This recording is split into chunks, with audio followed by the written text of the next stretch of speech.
En raison de cette faiblesse militaire qui caractérise le Liban, il est souvent question de protections étrangères. Et vous passez dans l'opinion, Monsieur le Président, pour, permettez-moi de vous le dire, l'homme des Américains. Qu'est-ce que vous en pensez? L'homme des Américains, je crois que c'est un peu trop prétentieux de la part des Américains de croire que je suis l'homme des Américains. Je suis un Libanais qui agit conformément aux intérêts supérieurs de son pays. Si l'Amérique veut aider le Liban, je considère l'Amérique comme un pays ami. Si la Suisse veut aider le Liban, je considérerai la Suisse comme un pays ami. D'ailleurs, c'est un pays ami. Si la France veut aider le Liban, je considérerai que le Liban est un pays ami. En réalité, les Américains n'ont pas encore la prétention de prétendre, de croire que je suis l'homme des Américains. Pensez-vous pouvoir jouer dans la crise présente un rôle aussi important et capital même que celui que vous avez joué en 58? Malheureusement, je ne crois pas. Parce qu'en 58, j'avais toutes les responsabilités. J'avais la responsabilité du pouvoir. Je pouvais donner des ordres. Je pouvais prendre des mesures qu'imposait la situation. Maintenant, je suis obligé tout simplement, je ne peux que suggérer.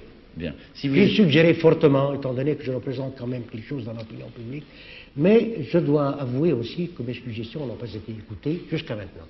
Si vous aviez la force que vous aviez en 58, si vous aviez le pouvoir, bref, oui, qu'est-ce que vous feriez aujourd'hui? D'abord, je n'aurais pas laissé la situation empirer au point où nous en sommes. Je n'aurais pas laissé d'infiltration de Fidayines se faire à travers les territoires libanais. Et d'autant plus que, chose que j'avais omis de dire au début, parmi les Fidayines, il y a des gens sincères qui veulent réellement mourir pour leur pays, mais il y a aussi des Fidayines qui ne sont pas des Fidayines et qui sont là simplement parce qu'ils sont socialistes, bassistes, communisants, etc., et qui veulent imposer leur propre idéologie au Liban.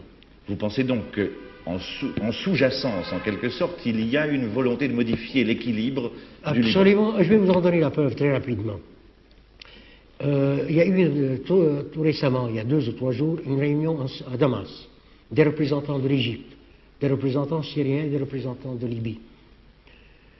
À la suite de la réunion, ils ont décidé que l'action des Fidayines doit s'opérer librement au Liban, sans aucune entrave de la part des autorités libanaises. Eh bien, ces pays, en réalité, devraient, charité bien ordonnée commence par soi-même. Il devrait autoriser l'action des Fidayines. Or, la Syrie défend l'action des Fidayines à travers son territoire. L'Irak interdit aux Fidayines de défiler dans les rues, de passer dans les rues portant l'uniforme Fidayine.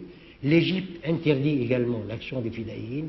Et la Libye est trop loin des opérations pour pouvoir concevoir une opération des Fidayines. Et pourtant, ces gens-là qui interdisent l'action des Fidayines chez eux sont en train d'insister, sous peine des sanctions les plus graves, pour que l'action des Fidayines s'opère librement à travers le Liban. Ce qui me fait penser que ce n'est ni la question de Palestine, ni la question d'un intérêt supérieur des pays arabes, ce sont des gouvernements qui veulent imposer leur idéologie au Liban.